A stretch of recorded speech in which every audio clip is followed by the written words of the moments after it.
नमस्कार। एक प्रयोग जो मुझे लगता है कि हमें जीते जी एक बार करना चाहिए।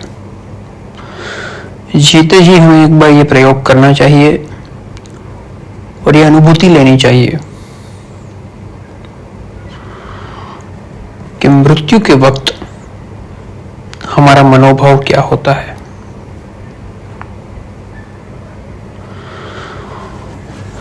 इंसान ने पूरी दुनिया में जिंदगी अच्छे जीने के लिए कई सारे आविष्कार कर दिए, कई सारी व्यवस्था कर दी, कई सारे सुख सुविधाएं कर दी, कई सारे आयोजन कर लिए। जीवन को कैसे सरल बनाया जाए, जीवन को कैसे अच्छा बनाया जाए, जीवन को कैसे सुविधाजनक बनाया जाए, जीवन को शांतिपूर्ण तरीके से कैसे जिया जाए, इसकी सब व्यवस्था, एक भौतिक व्यवस्था मनुष्य ने कर ली। लेकिन हर बार की तरह इस बार भी हम मुख्य बात को चूक गए। हमने मृत्यु के लिए कोई व्यवस्था नहीं की। मृत्यु को हमने आने दिया, जब आना चाहा, जैसे आना चाहा, जिस परिस्थिति में आना चाहा। कभी आप गाड़ी चला रहे हो, हाईवे पे हो, एक्सीडेंट में आपकी मृत्यु हो जाएगी। आप किसी की शादी में बैठे हो, आपको बैठे बैठे वहीं पे हार्ट अटैक आ जाएगा। कोई अपने घर में बैठा है, गिर जाएगा, ब्रेन डेड हो जाएगा, मर जाएगा। कोई रसोई घर में रसोई बना रहा है, आग लगने से जल जाएगा, मर जाएगा। मृत्यु जैसी निर्धारित चीज जो कभी ना कभी आने वाली है, उसको हमने इस तरह अनिर्धारित तरीके से लिया है, उसको हमने इतना लाइटली लिया है पूरी लाइफ, कि जब दरअसल मृत्यु आती है तब हमारी वो पूर्व तैयारी नहीं होती है कि इसको कैसे स्वीकारा जाए। मृत्यु को स्वीकारना वो ठीक तरह से नदी में तैर के पानी में जाने जैसा है। आप किसी किताब को ले लो और पढ़ो कि तैरना कैसे है, तो मुझे नहीं लगता है कि किसी को भी तैरना आएगा।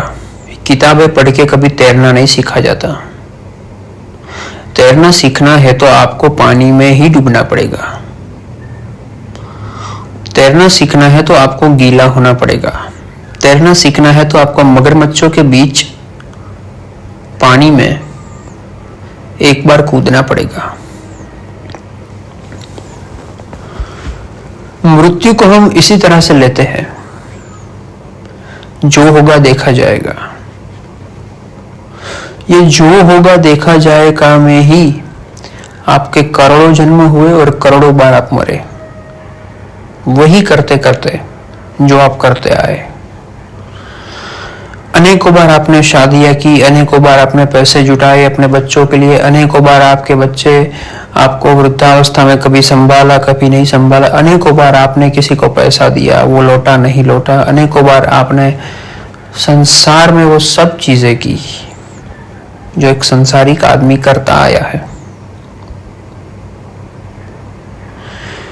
लेकिन मृत्यु के समय क्या करना है, मृत्यु के समय आपकी मानसिक अवस्था कैसी होनी चाहिए, इस बारे में चर्चा आज तक किसी ने नहीं की। ना ही किसी शास्त्रों ने की है, ना ही किसी वेद पुराणों ने की है, ना ही किसी उपनिषदों ने की है। सब शास्त्रों में मृत्यु को अच्छी तरह से दर्शाया है। पीड़ादायी होता है। मृत्यु के बाद आत्मा इधर उधर भटकता है, अपने कर्मों के हिसाब से उसको योनि मिलती है। लेकिन ये प्रोसेस, ये तरीका, ये सॉल्यूशन किसी ने कहीं पे सटीक तरीके से नहीं बताया कि जब आपकी मृत्यु अनिश्चित है, वो कभी भी आ सकती है, निश्चित होते हुए भी अनिश्चित है। मृत्यु होना निश्चित है, लेकिन कब होना वो अनिश्चित है। तब जीवन में आप ऐसी कौन सी मानसिक अवस्था के स्तर पर बैठ जाए ताकि वो कहीं भी आए, कभी भी आए, मृत्यु के बाद की आपकी जो भी पीड़ा है, आपका भटकाव है, उसको नाबूद किया जा सके, उसको टाला जा सके।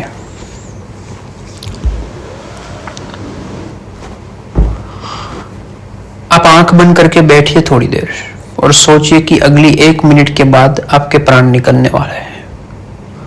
अगली 1 मिनट के बाद आप मरने वाले हैं। अगली 1 मिनट के बाद आपका यह समग्र संसार जो आप इस खुली आंख से देख रहे सब नष्ट हो जाएगा। बीवी, बच्चे, घर, गाड़ी, ज़ेवरात, बैंक बैलेंस, आपकी नौकरी, आपके फ्यूचर प्लान, आपका SIP का म्यूचुअल फंड, आपके पेंशन प्लान, आपकी LIC की पॉलिसी, जो भी छोटी छोटी बात है आप जीवन भर अपने गले पे लटकाते आए, ये सब एक ही झटके में छूटने वाला है। बच्चों की शादी करना, बच्चों के बच्चों की शादी करना, बच्चा पढ़ेगा तो क्या बनाऊंगा, बच्चा नहीं पढ़ेगा तो उसको कैसे रखूंगा,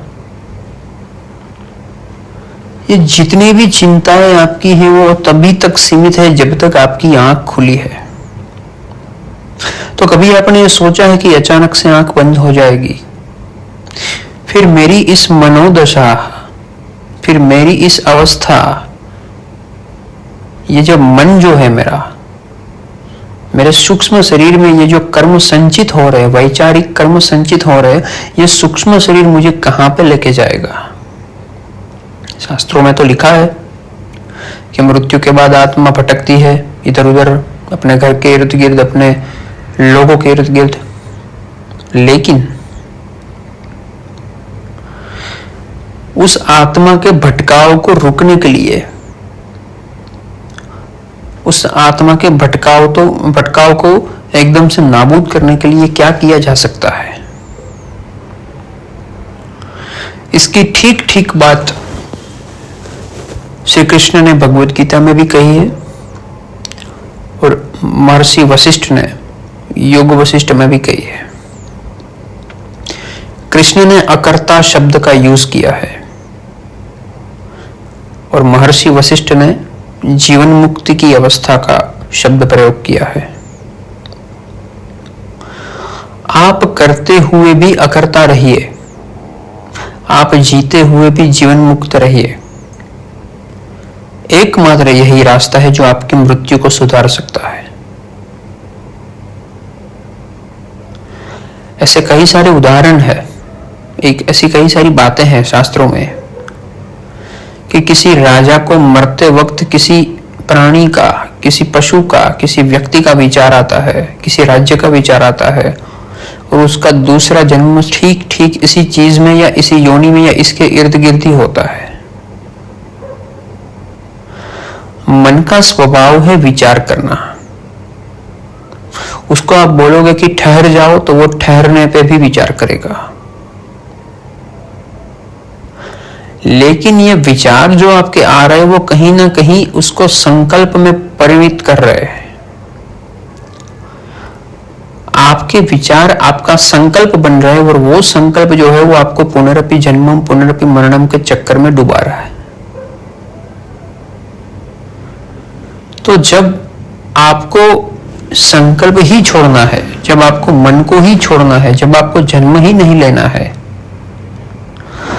तब आपकी वैचारिक अवस्था किस स्तर पे होनी चाहिए, तब आपकी वैचारिक अवस्था जो है वो कौन से लेवल पे होनी चाहिए,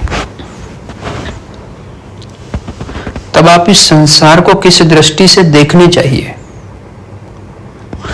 जो इस जन्म में आपकी माँ है वो कभी आपकी बहन थी, कभी आपकी काम वाली बाई थी, कभी आपकी बीवी थी, कभी आपकी पड़ोसन थी और कभी फिर से आपकी माँ थी।